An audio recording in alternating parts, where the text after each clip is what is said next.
I'm on meth. I'm on meth. I'm on it. I'm on meth. So am I.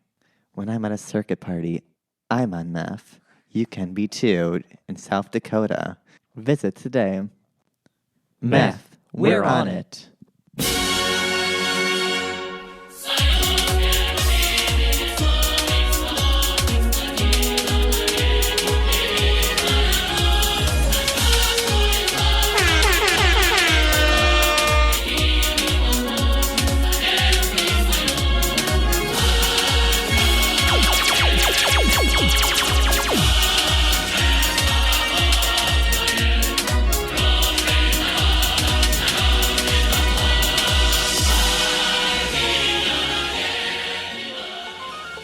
What is up, you guys? Welcome back to Twink Revolution, episode 11. I'm Sam.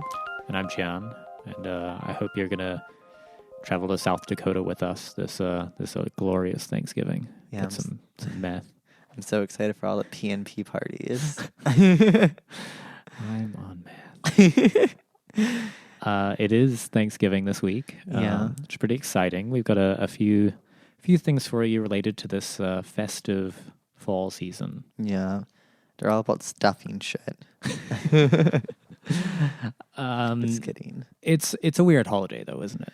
It's really weird. Because I was actually just talking to a friend, an avid listener, Tim, today. He was sort of saying he's German, moved to the U.S. a couple of years ago, I think. And he was sort of saying when he moved here, he thought it was a little weird when people were talking all about their Thanksgiving traditions or like Thanksgiving plans. He's sort of like, wait, isn't it just a holiday about like exterminating Native Americans? Like he thought it was like an unwoke holiday that would maybe like pass its time, and it had to sort of, he figured it out, of course. So. But I sort of understand the impulse. I think we just keep it because it gives us a day off work. Yeah, but you could have so many other better reasons to have a day off work. And it's fine. I think a little bit like Christmas is not a heavy-handed religious holiday anymore. Maybe Thanksgiving has been bled of enough of its original meaning to like not be gross. Yeah, now we just kill 46 million turkeys every year. Well, yeah, I mean, at least not 47. Yeah, that's true. And they pardon one in the White House, right? That's a thing. Yeah, like one or two. What is up with that tradition? I never understood this. I have no idea. I think it's a photo opportunity. I really want to know where the turkeys go. Like, did they go to the farm where like the childhood dog also went? Yeah, they go to a beautiful farm. Or they kill them and then they just discard their corpse instead of eating it. I think that's surely what's going on there. They drink their blood like all satanic leaders do. But in terms of, the origins of Thanksgiving in the U.S., right? There's the sort of classic version of the story is the Pilgrims in 16 whatever the hell it was, right? Arrived and had a really hard winter in Jamestown or whatever. I'm like talking to my ass here. Well, they landed there, right? And they had their settlement. This is us attempting to reconstruct from half remembered stories the story of Thanksgiving, but like. And then the idea that the local indigenous peoples of the Americas helped them out, right? Because they were basically bad at living here. Yeah. And there was some big feast in the original telling. And they ate a bunch of shit, right? Yeah, it turns out it's all wrong. For one, turkey, not the first Thanksgiving. There was venison. There was no turkey, though. Delicious. There's probably some pumpkin. There was pumpkin. There was like corn and like squash and shit like that. Well, it's also been rewritten to be the idea is like, oh, we're thankful for having made it through the winter together, or rather, whatever the hard year and the harvest is finally here, or whatever. Yeah. I don't know how seasons work either. But it turns out like Thanksgiving was like just a really heavy-handed like feast day, like Christian feast day thing. Mm-hmm.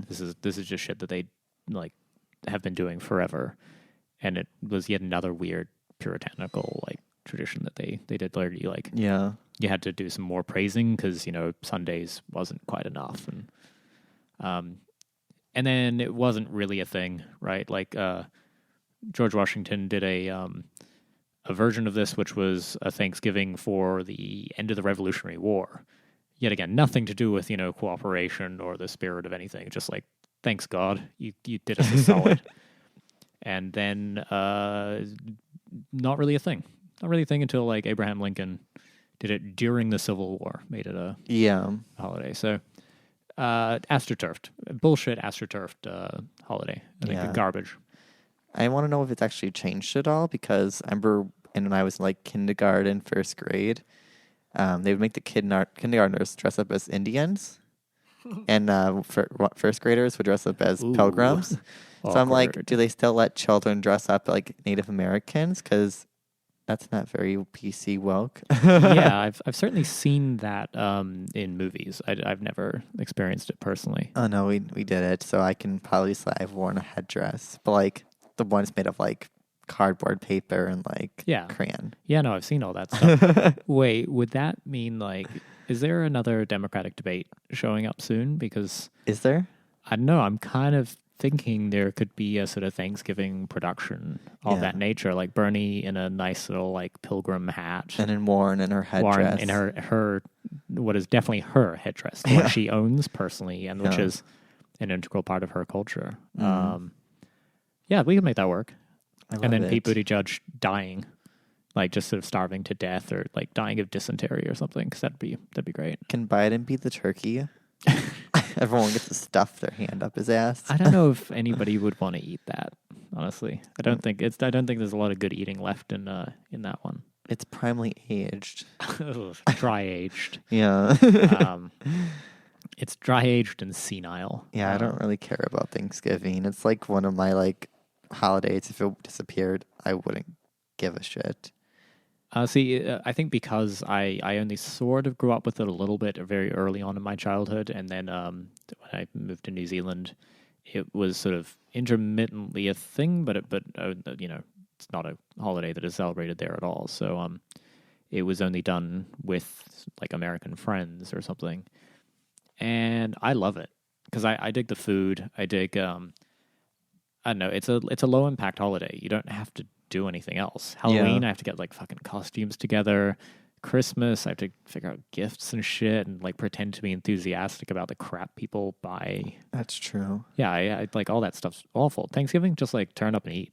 Yeah. And then sometimes put up with some like schmaltzy, like, what are you thankful for this Thanksgiving? I guess I probably care less as well, because as I got older, I went vegan when I was like 16.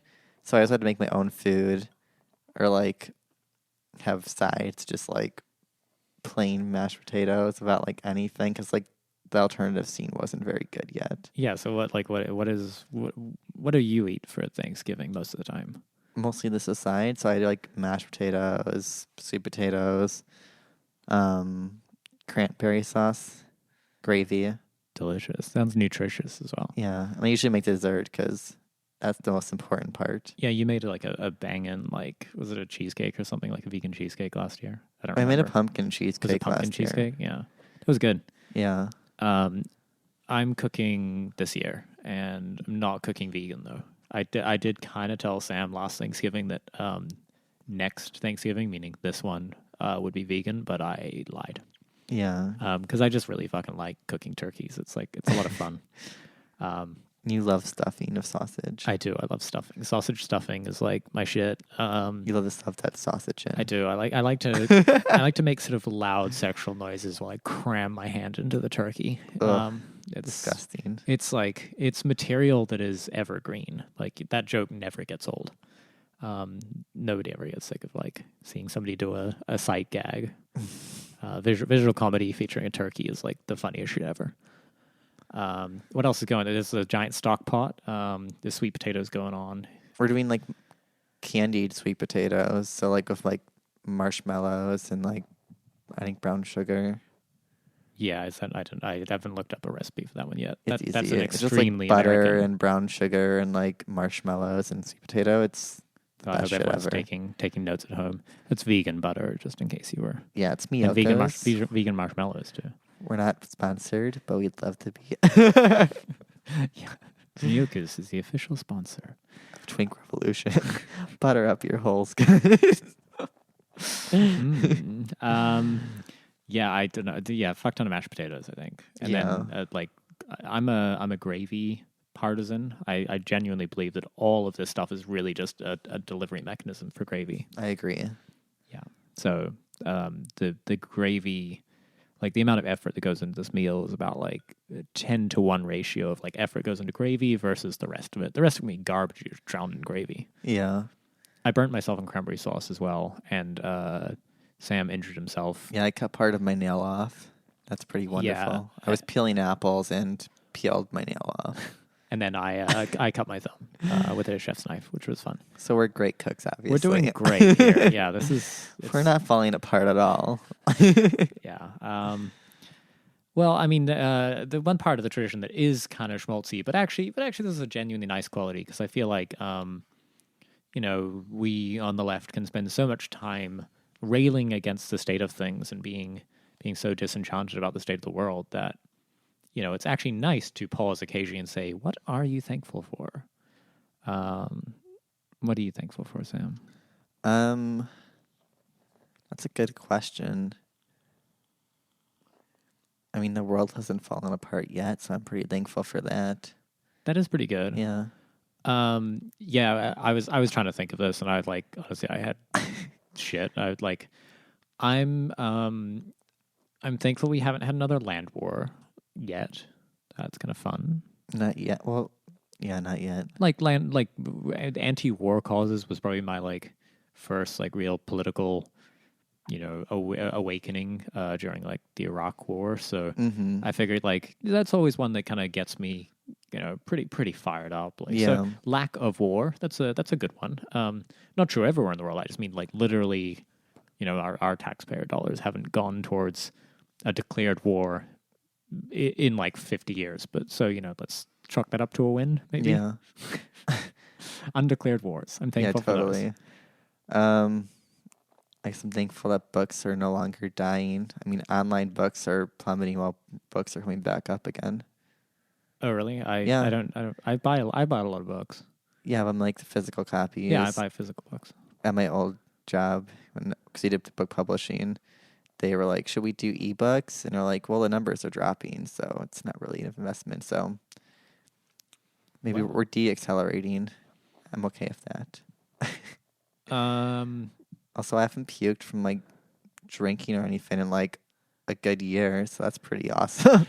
He says that having a full glass of rum on ice sitting in front of him. So there's still time tonight. It's for the holidays. Yes, it's true. We're really getting into the holiday spirit. We're getting our Huga on. Huga. But another thing that kind of ties in this past week is everyone's posting their decade transformations. And God, 10 years ago, I really needed that gay stick to beat the shit out of me because my hair was the Bieber cut that everyone had in middle high school. All my clothes were a good few sizes too big. Yeah, that was my first. I saw you posted your 2009 to 2019 transformation or whatever, and you look largely the same, honestly, except your clothes were comically large. Yeah. Like you'd stolen somebody's, a grown-up's clothes. I think my face has changed a little bit, too. It's, less chubby cheeks and a little more, yeah. Yeah. I can grow some facial hair now. I think that's the main thing that's changed. And then I am getting some amusing, kind of crow's feet and smile lines happening. That's kind of exciting for me. I guess, yeah. It's great getting older because, I can just say dumber and dumber shit and people assume I know what I'm talking about. It's great. There's a sort of a natural authoritative quality that comes from just, looking a bit haggard and old. So I'm really kind of enjoying the aging process. I feel I just get hotter with every year, which is kind of a nice thankfulness thing. And more conceited. I mean, I'm not going to deny reality. Truth is a complete defense. Yeah. But things that have changed besides just how hot we both look now. Political changes. I mean, mine was definitely a jump. Started as a green when I realized the Dems suck. and then spent 6 years in the libertarian movement, climbing up the ladder, and then the last like year or two, like basically just cut off ties and became a Marxist. Yeah, you were kind of drifting leftwards already, Yeah, but I even think before I moved here. definitely needed the nudge to get full blown Marx brain. Yeah, I needed to be beat by Daddy Marx. Yeah.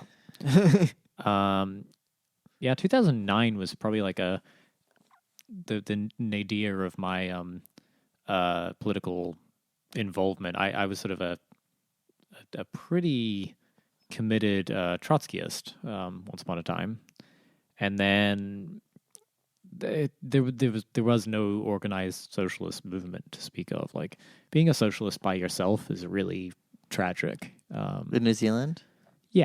There's some resurgent radical left wing politics happening there, but this was like campus politics, and it was just I don't know, didn't inspire. It's like book club shit where like it's cool to sit around and like talk about theory with people who mostly agree with you about everything, or like edgelords who want to argue about everything that they agree about. Yeah, Stalin was correct. But I was on my way out of New Zealand, like so I sort of stopped all involvement in that, and then I voted for Obama in 2008 as well, which is kind of embarrassing. Really? See, I never could because I never was old enough to vote. I missed his last campaign by like a few months to vote. So yeah, no, I'm old enough to have voted for Obama, and so I like actually got my shit together and did like an overseas American ballot in New Zealand in order to vote for Obama in 2008, and then I just didn't bother in 2012. I was like, oh, that's the I mean, what is the Gore Vidal always talked about having a portrait of John F. Kennedy he kept in his study or something for years and years, and he said, was it not to commemorate my personal friendship with him, but to remind me to never be fooled again. I feel like Obama was my version of that. Like, I've really bought into it when I was younger, and then I was like, fuck this shit. Like, this is not going to buy this crap again.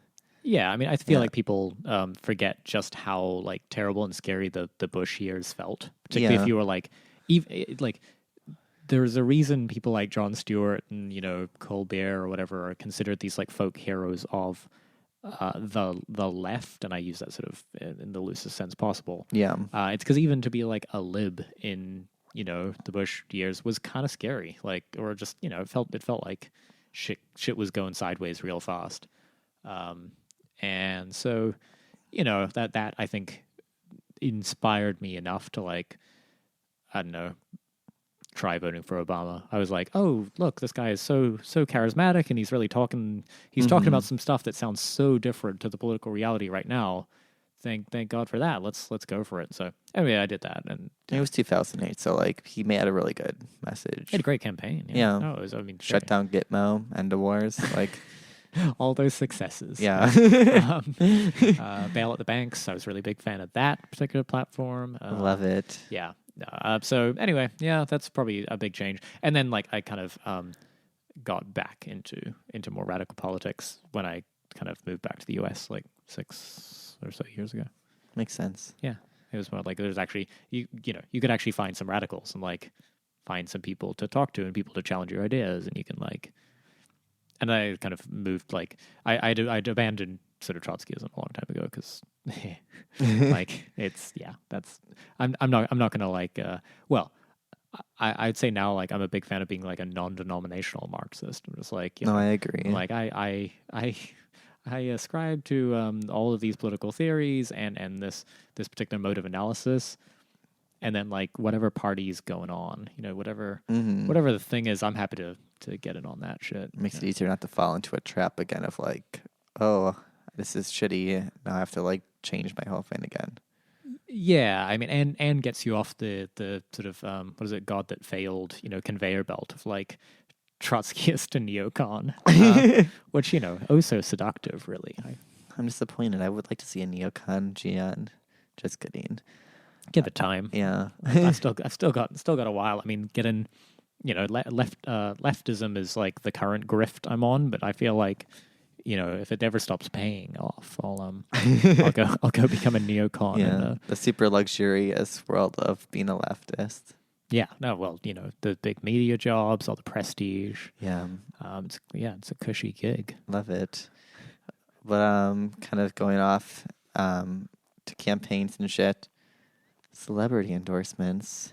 Yeah. Did you see that Ariana Grande? She like soft endorsed Bernie. She didn't explicitly endorse him, but she posted on Instagram. She said, "My guy, thank you, Senator Sanders, for coming to my show, making my whole night, and for all that you stand for. Headcount Org and I are doing our best to make you proud. I'm so proud of my fans are paying attention and getting involved. We adore you. Also, I would never smile this hard again." And apparently she got like a fuck ton of like likes in the first 24 hours. I liked it. Yeah. Gleefully. I found about this because you took over the Twink Revolution Twitter account for like A day. 5 minutes. Yeah, to go and post a bunch of like scream emojis. Yeah. Which like fair enough. Gays love Ariana Grande. Hey man, I like her. I think she's good. I like her even more now that she's like back in the burn.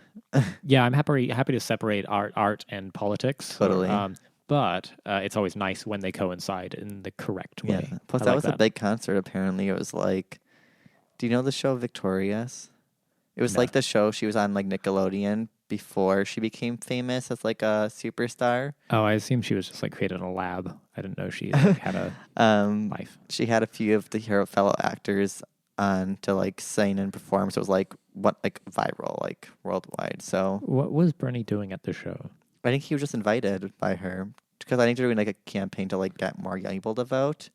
Oh, yeah, that's kind of cool. I mean, I like after the dancing video of him, dancing to like ABBA and some other stuff. Yeah, I mean, he's a ladies' man. Well, yeah, no, it's very smooth for one, and then also like where's the footage of him getting down at the Ariana Grande concert?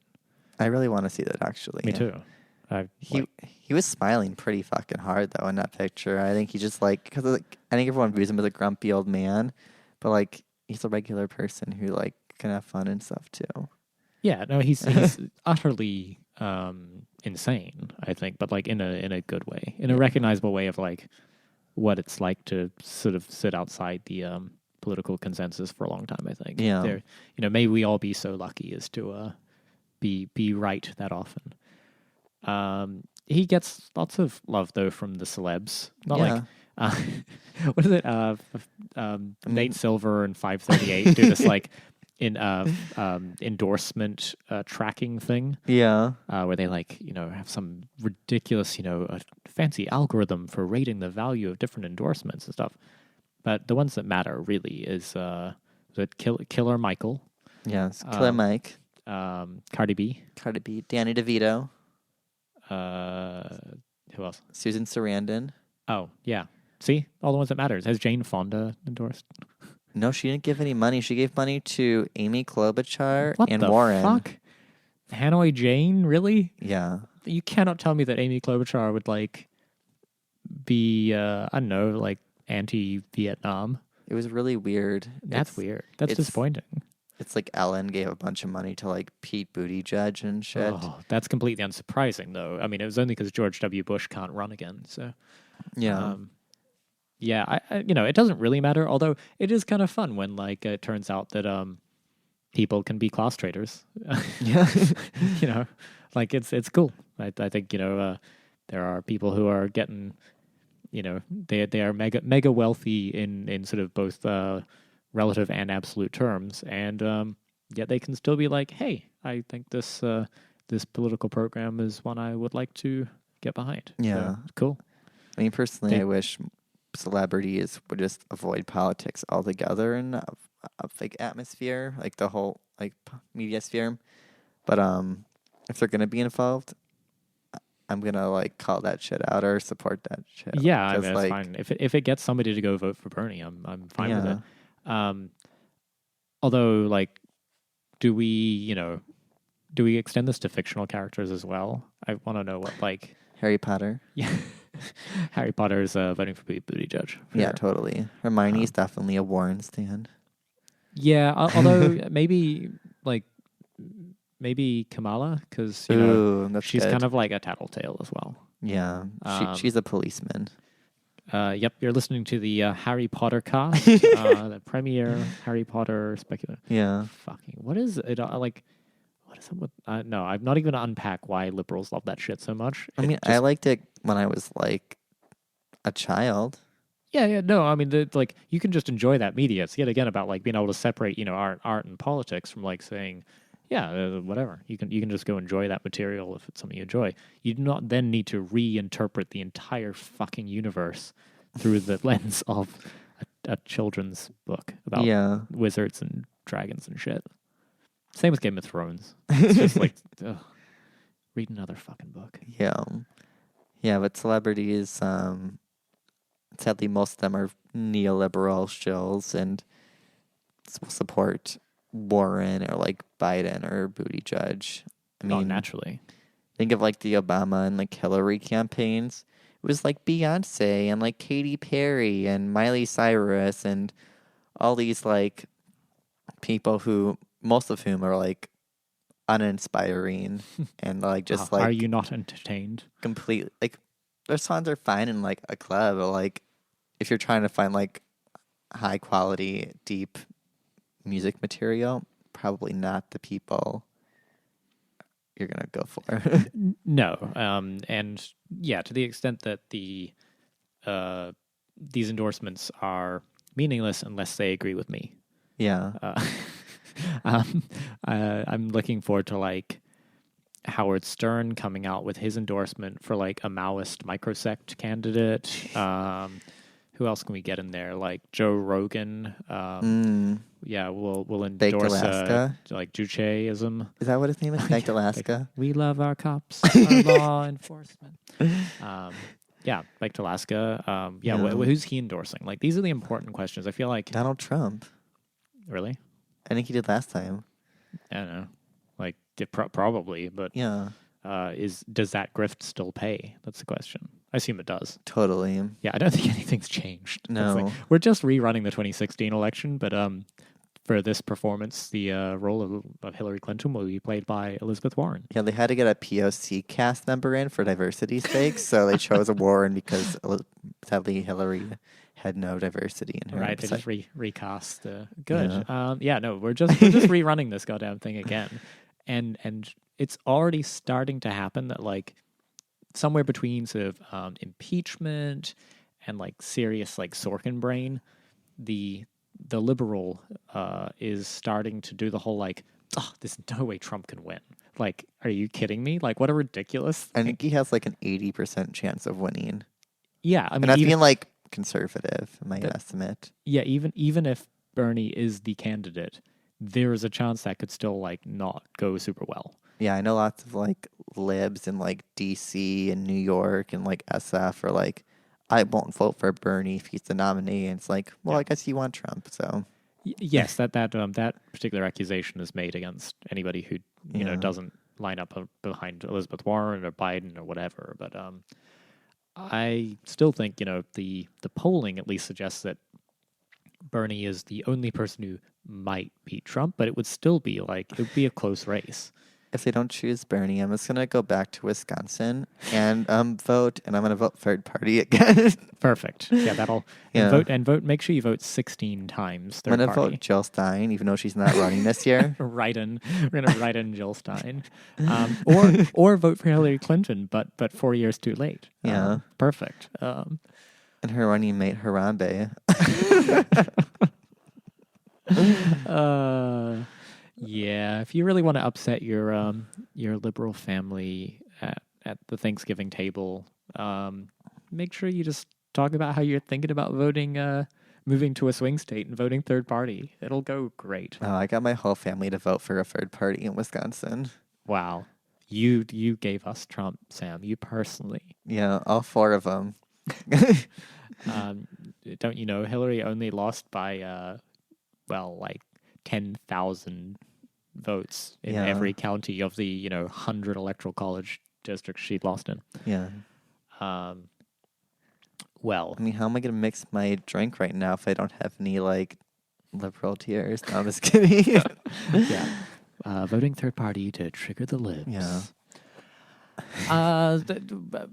In other news, there's been some press at the moment about Google, a little technology startup you may not have heard of called Google. I have never heard of it. Yeah, you can look it up on the internet, but Okay. if you can find it. So the story here goes that there's been various basically unionizing or sort of gathering together of workers in some form of solidarity. The equivalent of holding hands around the Thanksgiving table and talking about how grateful you are for each other. And so there's some of their sort of temporary and contract workers in their Pittsburgh office managed to kind of get themselves a bit of a union going. Yeah. And the Zurich office of Google is doing something. I believe that has. They're trying to unionize as well. I think they succeeded, or if not, they're sort of well into that process.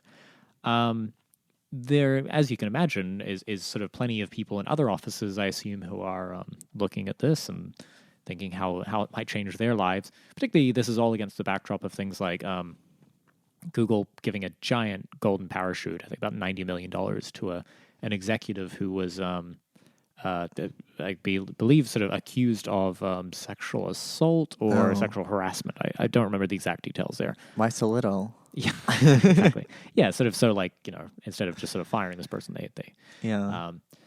So 2 employees of Google in the San Francisco office, I believe, or one's remote, I think, and the other's in the San Francisco office, were placed on administrative leave for doing things that sort of were not outside the bounds of their job, it would seem. One, I think the allegation was looking at calendars. Yeah. And the other, looking at public documents or documents that are shared with everyone at Google.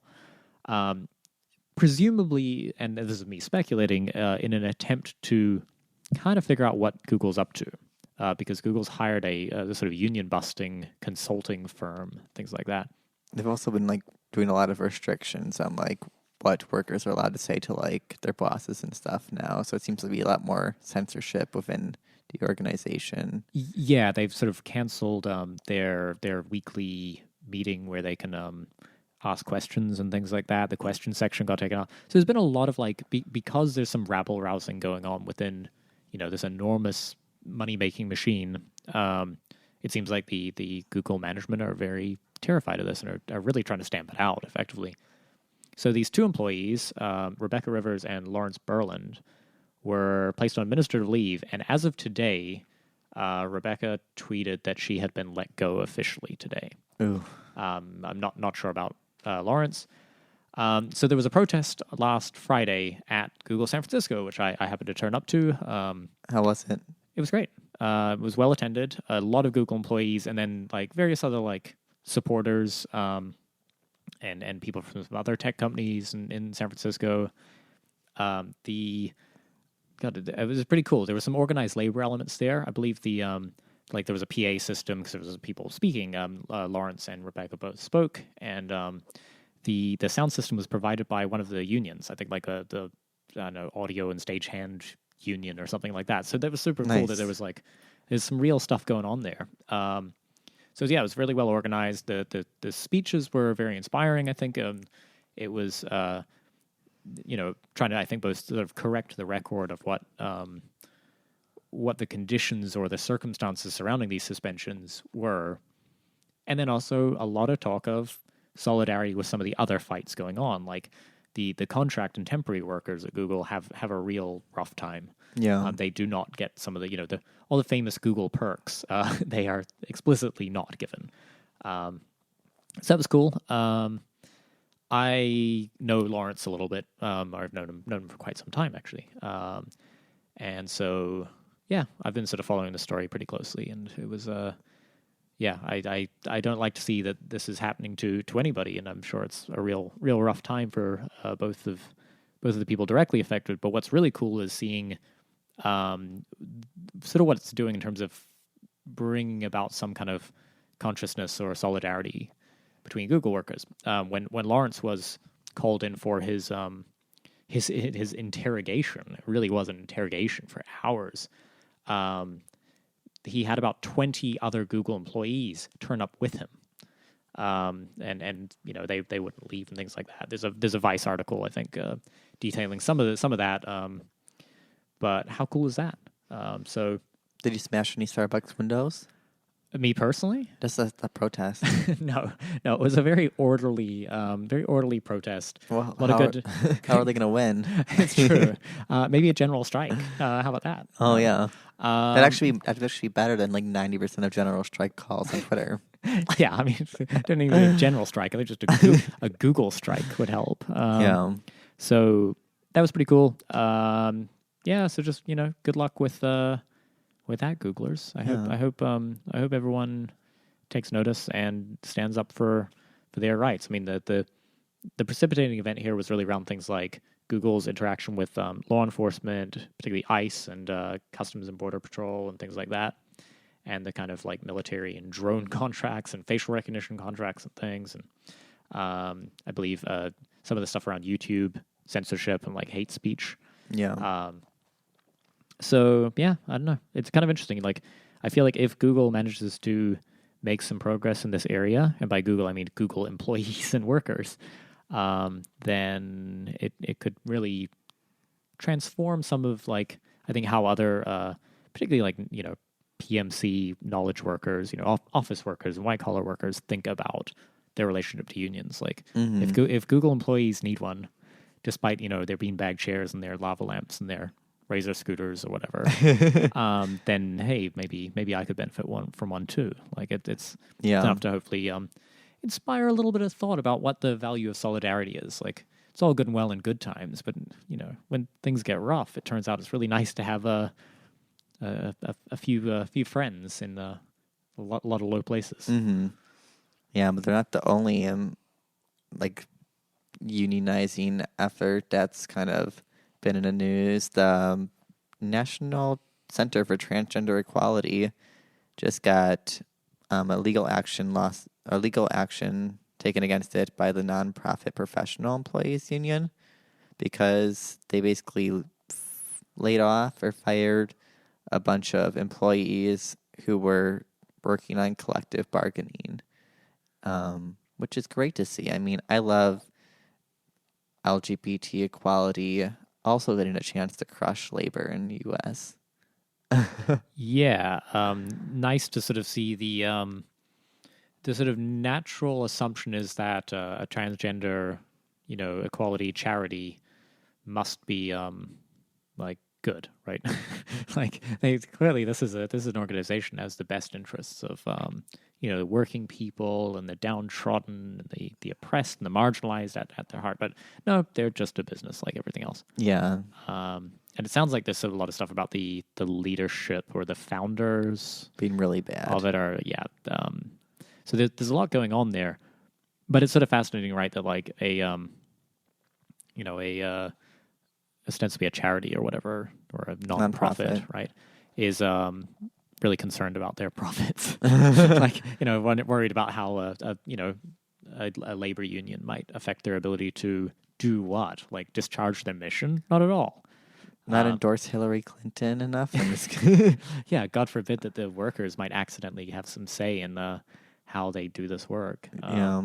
I mean, the nonprofit industry in general is very devoid of union representation, which you would think having not the profit incentive would be more likely, but since so much of the nonprofit sector is financed by the capitalist class, it's kind of like, oh, we don't want to create examples of unions spreading because it can just transfer over to things that impact the capitalist interests, like, you know, factories and farm workers and shit like that.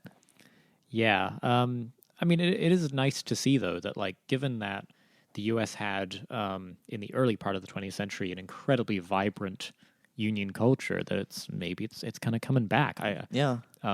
These fights with labor are not, you know, pleasant to have, but I'm so glad we're having them, because the alternative is not having them. Yeah, I mean, which is sort of what we did for, like, you know, the last, I don't know, 40 years or so. Totally. I mean, we're at an all-time. 2018 was the highest year for labor strikes in U.S. In the U.S. In the past 3 decades. We had in 2018 500,000 people strike for labor issues. The year prior was only 25,000, which is mind-blowing. Like, that's Wow. 500,000 people, and a lot of them won. I mean, the teachers' demands in places like Arizona and shit like that. I mean, Yeah. Come to think of it, yeah, like fast food workers. Yeah. There's been a lot of labor action. It's interesting seeing what like rideshare drivers like Uber and Lyft are starting to try and do as well. Because strippers. yeah, the strippers. It's a good one. The LA, it was LA, right? Yeah. The strippers. And it is sort of nice that we are perhaps, working people are getting past some of the, the union busting that happened was to say, well, the union doesn't really have your interests at heart. And just say there were some really bad unions. There probably still are. Totally. There are some unions that are essentially just like corporate shills. Yeah. Or, exist to cartelize a business but not really protect workers and things like that. Those are, not the things we want, though. We Yeah. let's build other unions that are better.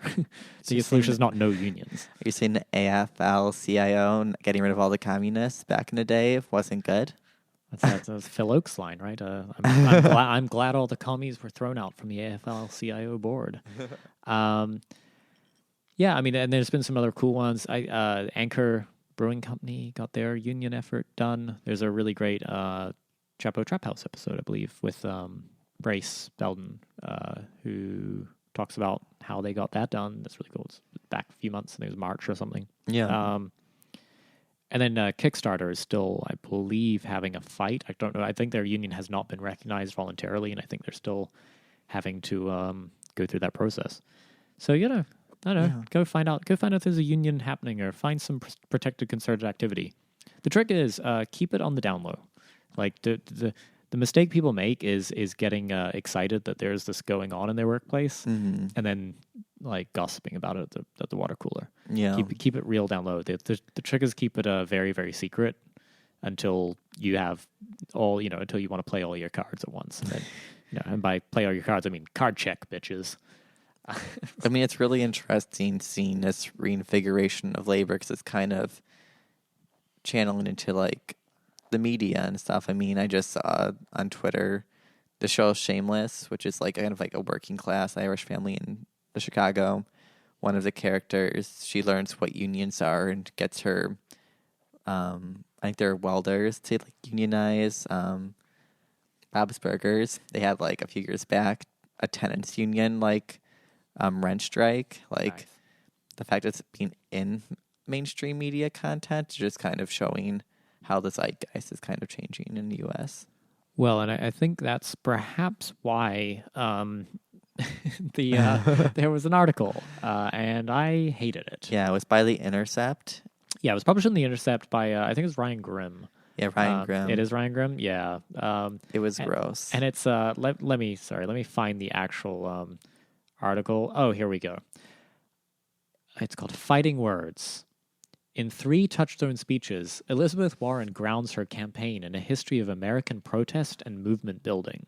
Yeah, and it's basically just like the same point over and over again. It could have been like a few paragraphs, but it's basically trying to paint her as like she's the labor candidate of all of them, and especially like women and immigrant laborers, which is like, yeah, there's a good are regular workers not good enough to be part of the labor movement? Like, no, well, there was the Amber Frost article where she said something about like talking to people about labor organizing, and somebody asked her like, but what if somebody from the alt-right wants to join your union?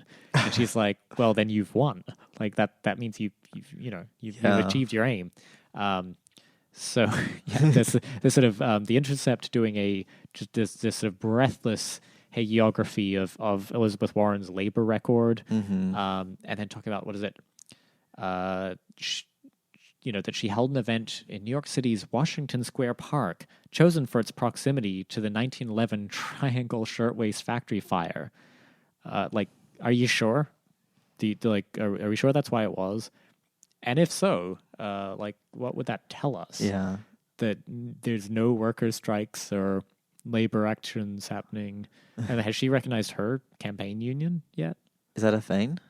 Yeah, it's. I mean, they were trying to unionize. Not to my knowledge. I mean, he makes a point in the article where he's like, you wouldn't assume like a corporate lawyer at Harvard, she was at, right? Would be this labor organizer. And it's like, yeah, because she's not. Like, she's using a lot of like the rhetoric, but her record isn't really there. I mean, till she was like in her mid-40s, was a Reaganite. People who like dismantled unions across the U.S. through neoliberal economics and like right to work and shit like that. Yeah, I like Ryan Grimm. I think is just basically a Warren campaign surrogate. But Yeah. given that the Intercept publishes some like really great stuff, it's kind of just this is for one. It's just actually like a crappy piece of writing because it's, as you say, it's just saying the same thing over and over again, telling us, or without really substantiating the point, or except only by sort of innuendo and free association that Warren is actually really like a radical striker. She is out on the picket lines. It's like, no, she absolutely is not. Yeah.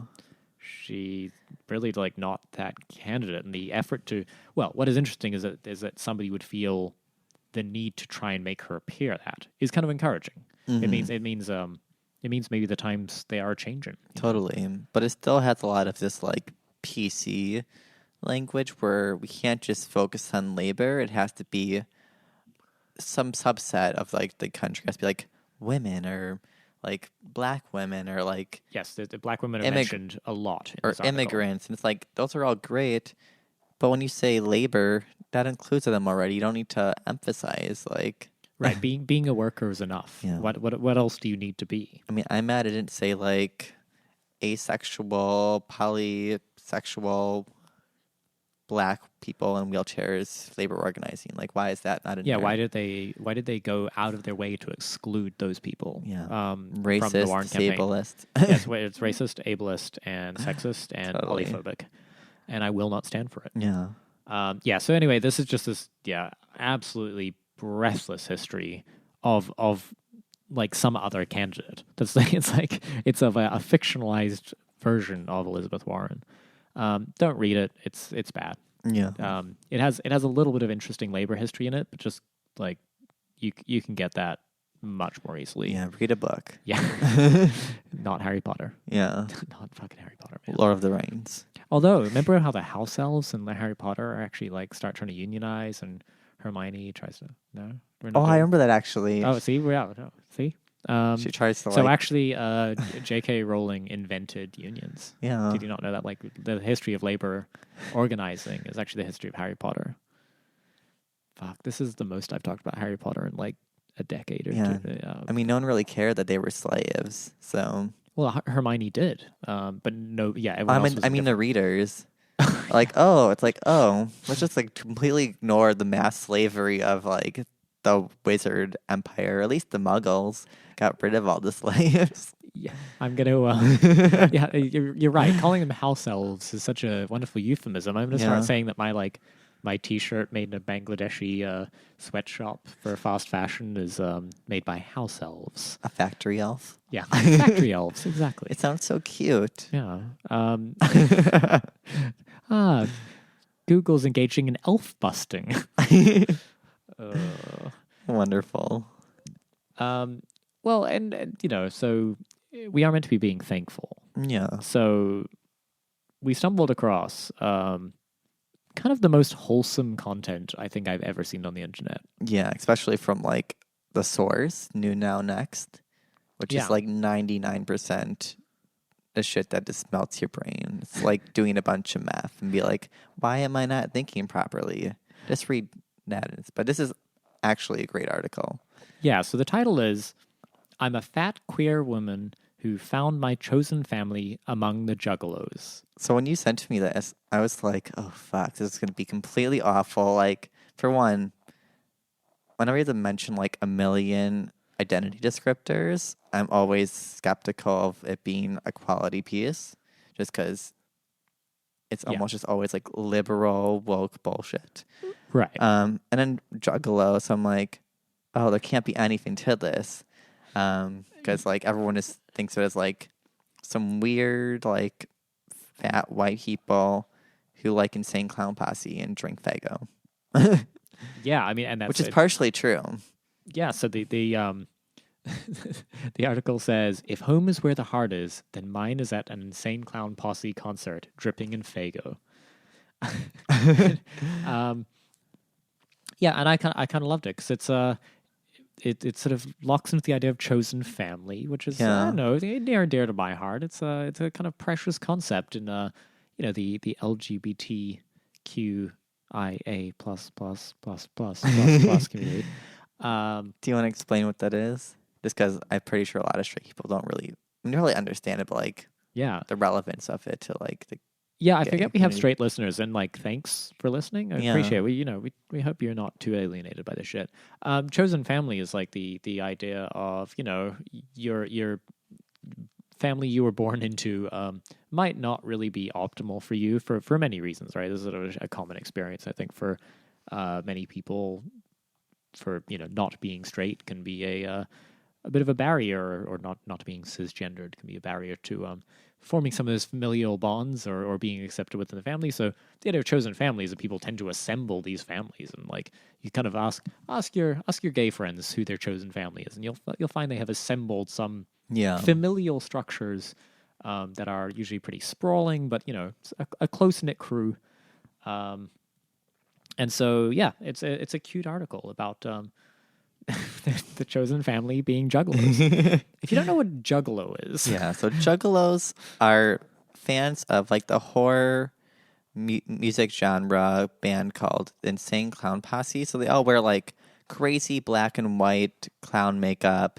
They have like festivals, and they drink this soda called Faygo, and it just like you're a Faygo. It's not my aesthetic. It's I'm not into like the music or the genre at all. So the slightly embarrassing thing about this is I have known about the Insane Clown Posse for a long time, and I've known about Juggalos for a long time, many years. I don't think I have ever heard a song by the Insane Clown Posse. I've only heard it because there was an episode of Workaholics, which was on Comedy Central, and they go to a Juggalo event and go kind of like that, oh, these people are fucking crazy, and then kind of find that they really enjoy the events and the people there. Because I think the stereotype is like Juggalos are just like these crazy people. They were listed as a hate group or like yeah, they were going to get listed because they were, I guess, like teaming up with the Antifa in your town. So this is a Kitty Stryker says, my conception of Juggalos, aka fans of ICP and similar horrorcore bands like Twisted, spelling theirs, and Ouija Mac, was that they were mostly young, apolitical white men who love violent lyrics and gutter humor. I can get behind that. As a fat queer woman who prefers British dry comedies, excluding Americans, and leftist activism, what would I possibly find here that was for me? It would simply be a brief, if somewhat terrifying, glimpse into an alternative culture.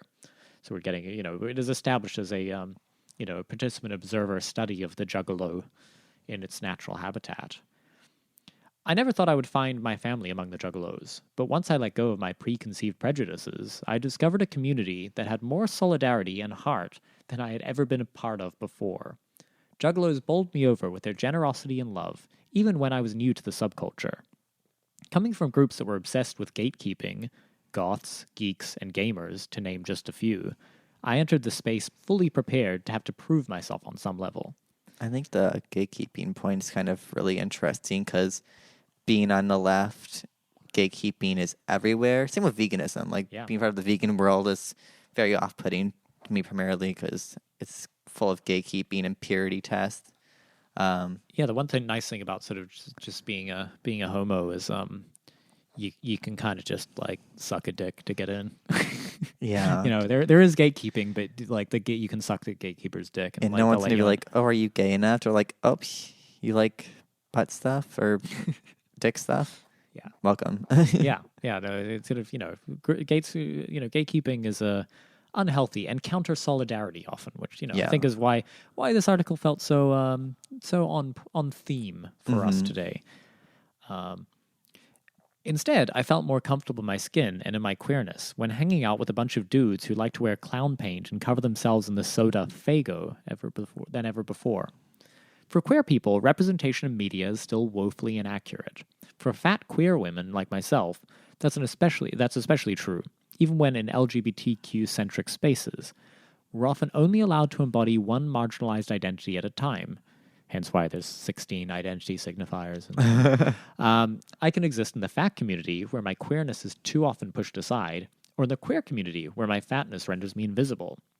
Being asexual on top of that, oh my, ensures I feel even more like a stranger among people who are supposed to understand my struggles.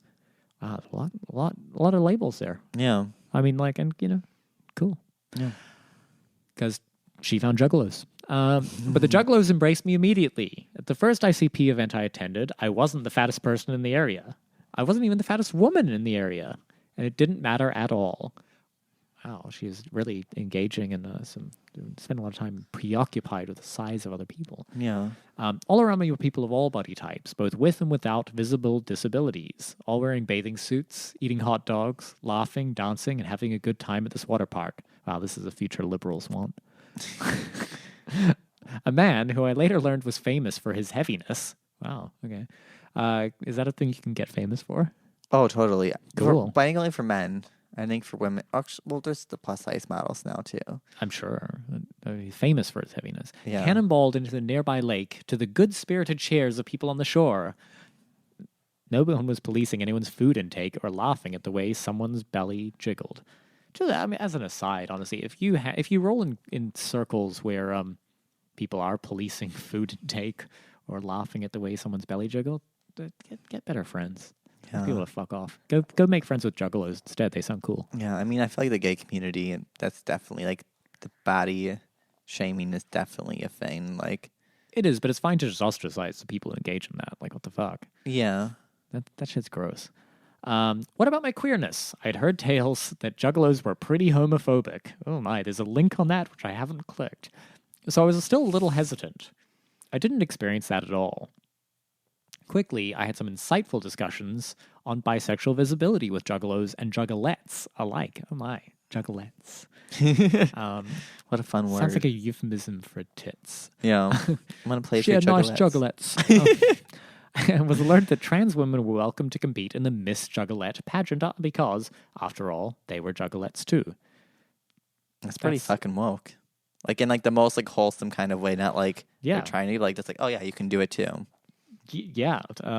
See, that's like this is how the world should be. When like Victoria's Secret still doesn't like allow trans women to model, it's like, oh, let's go to Juggalos. And They'll this let is you also model. where our fat queer asexual woman author rules, because she goes with the next line.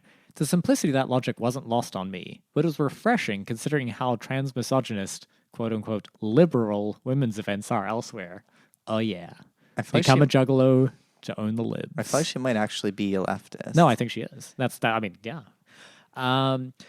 Over these 5 days, I shared chilled beer and grilled cheeses with people from most of the 50 states, people whom I might not have sat with and listened to before coming to this event. I began to see how much we had in common, began to bond with blue-collar workers from Arizona and rappers from Illinois.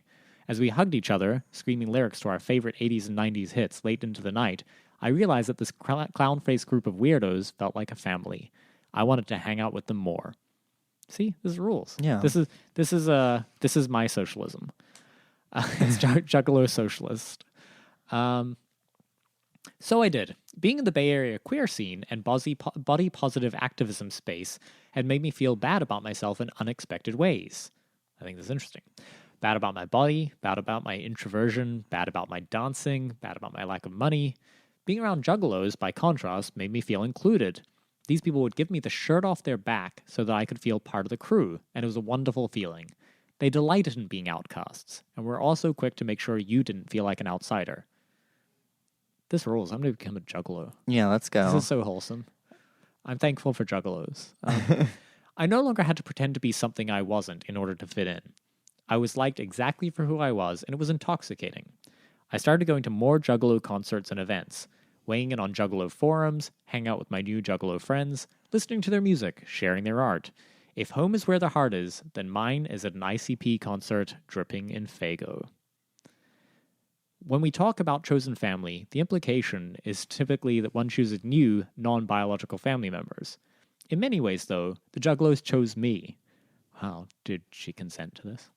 And I'm grateful for that. Inspired by the freedom I found at the gathering of the Juggalos, I began to let myself dress in ways that felt comfortable rather than feeling pushed to wear whatever was currently deemed acceptable for fat femmes. After all, Juggalos didn't care if I showed up in a gathering in joggers and an ICP shirt. I assume you have to wear the makeup, though. If you want, I guess. Can you get away with not? Okay, we're going to look that up. Like any loving, supportive family, they were simply glad I came. See, that's so wholesome. Yeah, this is like the most wholesome concert. I feel like the left content. could learn a lot from the Juggalos. Me too. I mean, this captures the whole idea of kind of the premise of what Thanksgiving pretends to be is a idea of like cooperation and like solidarity between different groups, but this is like actually doing it and being unapologetic and fully inclusive. It's not like a gatekeeping kind of mindset or like a purity mindset, which in political scenes, like it's very prolific, especially like even when I was in the libertarian, like it was like, oh, you're not a real libertarian if you don't believe in a single thing, but believe in 99% of it, or like the left wing. It's like, oh, you have one problematic view, you're a Nazi. Strasser, right? Angela Nagel.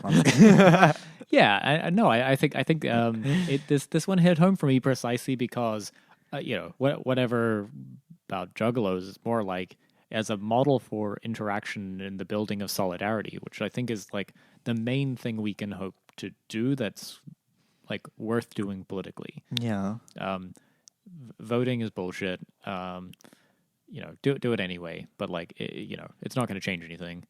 It's like vote the one day, but what are you going to do with the other 364 days of the year? And that's the time to do this kind of stuff, like foster community and become a Juggalo. Yeah. Yeah, no, but you're right. Exactly. It's like, people are so alienated and so atomized that one thing that, I think the gays don't always do well, but at least have better templates for is, how do you create that, the warmth of family without the sort of fashy heteronormativity of the nuclear family? It's how do you become less atomized and less cut off from other humans? Well, put on some face paint or go suck a dick, Yeah, and I feel like because she mentioned the Bay Area, yeah. I feel like since moving here, I definitely noticed the hyper alienation and kind of like exclusiveness of a lot of it compared to like Wisconsin, where I'm from, where it's a little more wholesome. And there still is a large sense of like, oh, you've known your neighbors for like 10, 20, 30 years. Like you friends with the neighborhood children. Like there's an actual community. Well, here it's like, there's a lot of gatekeeping and like ignorance around like class and shit like that. Plays there's a role. A status obsession Totally. in the Bay, particularly. Because there's such wealth disparity, I think people move in circles without knowing that they're moving in circles. Often, there can be entire cliques that consist only of like very, very wealthy tech workers. Yeah. Not even knowing that you scratch the surface. There's a whole nother San Francisco. One of the fascinating things about like the LGBT community has always been that it tends to cut across class boundaries in really interesting ways. Yeah, I mean, you said when you were in Denmark, you told me this before, how you had an entry to actually having Danish friends, while many people who weren't gay had a much harder time doing that just because. Yeah, no, my sort of my straight colleagues who were expats didn't really meet Danish people in the years they lived there. Maybe occasionally, but most of the Danes that we sort of interacted with, you might usually become friendly with, had sort of they had made their friends in like kindergarten or whatever, and they like just they didn't need any friends. Like these sort of very close knit communities can be quite hard to enter. Yeah. Whereas I as an intrepid young gay man could basically just go to like gay bars, sit at the bar, order beers, and a few not long after, I had a lot of actual friends who are still my good friends to this day. Yeah, and I feel like the gay community also, unlike many other groups in the U.S. and just worldwide, is able to really cross over generational gaps and kind of other gaps that normally separate groups. I mean, people who have like friends who are like in their 50s and 60s and are like they're in their 20s. Like that's not really a thing you hear from like friends who are like in their 20s and like you don't hear about that at all. My most problematic friendship is actually a Copenhagen a former Copenhagen police officer, retired, who was in his 70s, and I don't know how old he is now. I mean, he's probably late 70s or something now. But yeah, he was a Copenhagen bicycle policeman who came out quite late in life, and he was cool. Yeah, we'd sit at the bar and we'd drink a beer and talk about what it was like to be a Copenhagen bicycle policeman. Apparently, pretty wild. Yeah. Well, I think the point being, like, they're not a typical job. No, and also like not a typical cop. I think for one, it's Denmark, so I assume most of them aren't armed anyways. Well, if they're not busy like doing the bidding of the right-wing government, which they do a lot these days, I think, then they at least are sort of a little bit relaxed occasionally. That's good. I'm not gonna go out defending cops, but he was a nice guy. Yeah, it's the one nice cop I've ever met, and he was also retired. So hey, they're former cops are fine. You just have to stop being a cop. Are you taking notes, Kamala Harris? Well, I think that's all we have. Hope that piece warmed your heart as much as we warmed ours. Yeah, and I'm warm inside like a turkey. Yeah, remember to turkey. Build that solidarity with your comrades this Thanksgiving, and that's our episode, you guys. Yeah, remember to cook your turkey for 15 minutes per pound. Or your vegan turkey, according to the box instructions. Yeah. Cool. Thanks for joining us, guys. Happy Thanksgiving. Don't massacre any Native Americans. Yeah, our turkeys. Bye.